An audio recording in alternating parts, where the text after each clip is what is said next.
Hallo ihr Lieben, also hier geht's direkt wieder richtig zur Sache. Unser Hund wollte Leisten abnagen. Ihr seht ja, sieht ein bisschen wüst aus. Er hat sich auch das Poster schon, also die Fototapete schon vorgenommen.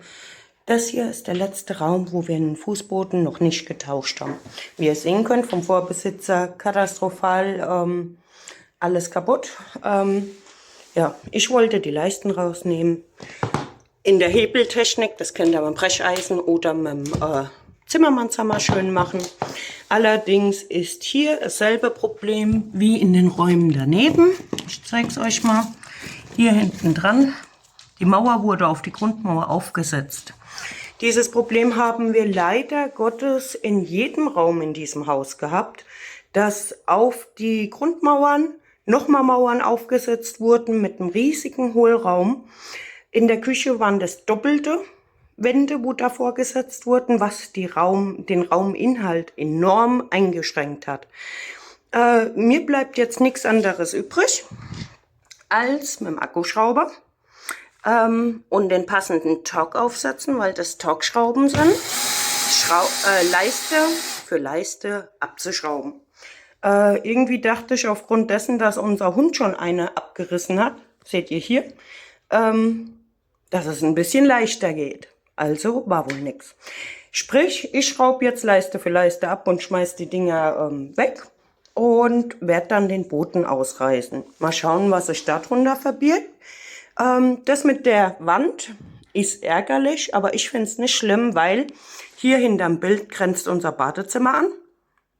Und das wollen wir sowieso auch noch komplett sanieren und renovieren.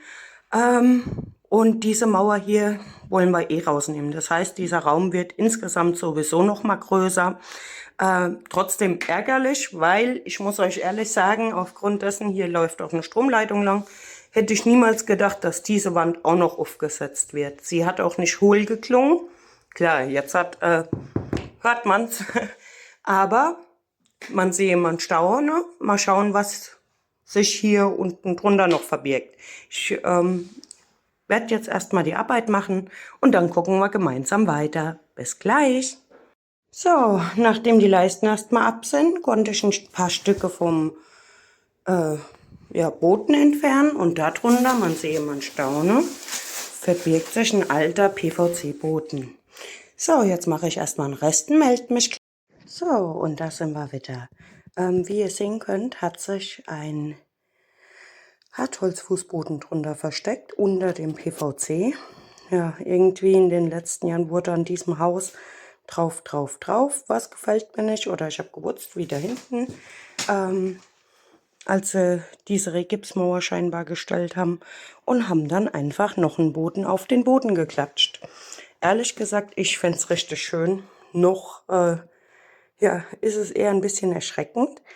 Aber wenn man den Boden abgeschliffen hat, versiegelt und, dann sieht er richtig gut aus.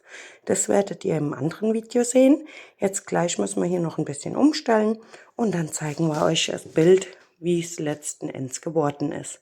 Ihr seht, man kann viel schaffen in wenig Zeit. Wir haben heute Morgen gegen 10 angefangen, gleich haben wir 12.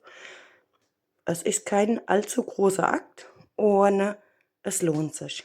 Selbst machen lohnt sich immer. So, ihr Lieben, wie ihr sehen könnt, Leisten sind dran.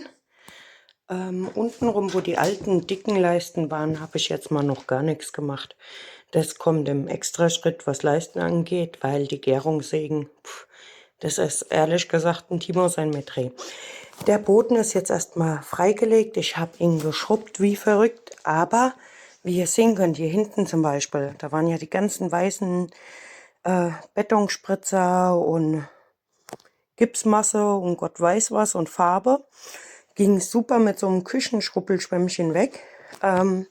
Natürlich stimmen jetzt keine der Übergänge mehr. Die Leiste habe ich jetzt erstmal noch beschwert.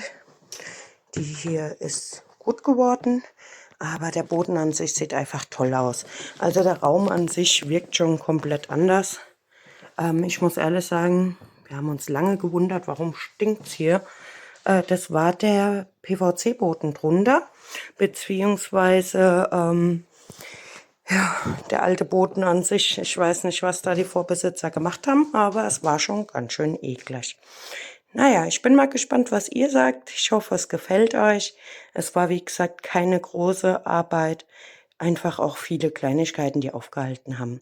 Wie man den Boden verfugt und abschleift und lasiert und Gott weiß was, zeigen wir euch im anderen Video an einem anderen Tag.